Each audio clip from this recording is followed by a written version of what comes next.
I'm Robert Lawrence Kuhn, and here's what I'm watching. China's vision of a community of a shared future for humankind in light of U.S.-China tensions. China's vision is unambiguously good. Who could deny the benefits to all human beings of seeing all human beings as a community and envisioning a shared future together?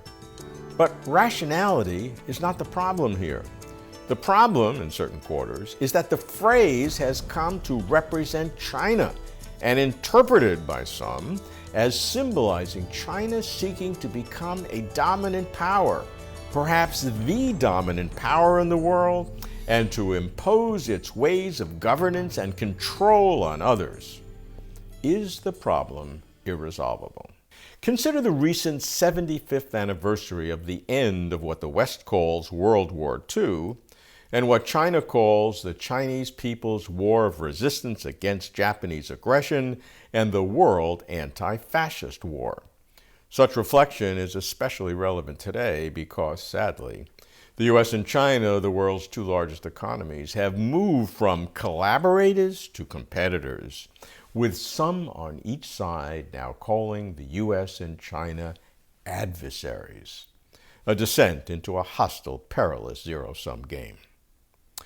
What is worth remembering about U.S.-China cooperation in fighting Japanese aggression in World War II is that at the time, the interests of the U.S. and China differed, yet they still cooperated, united by a common foe.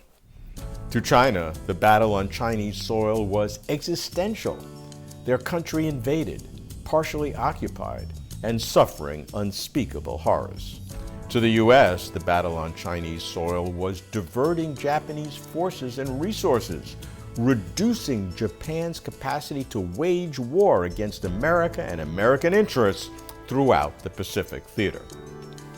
What's the solution to U.S.-China conflict today? If common foes are what's needed, the U.S. and China have common foes in abundance. They are not marching soldiers, but they are every bit as dangerous and deadly. Pandemics, climate change, world poverty, world inequalities, terrorism, organized crime, wars and threats of war in numerous locations. In this context, a community of a shared future for humanity can thrive. Consider the impact on world poverty alleviation. China's experience in bringing some 850 million people out of extreme poverty is a vital resource for poorer countries.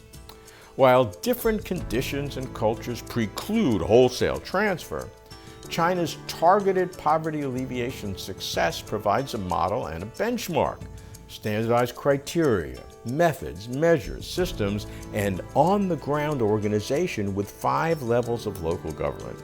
While appreciating lessons to be learned from history, I also believe, to take a contrarian position, that history lessons have limited value today. Our epoch is unique for multiple reasons, especially instant global communication.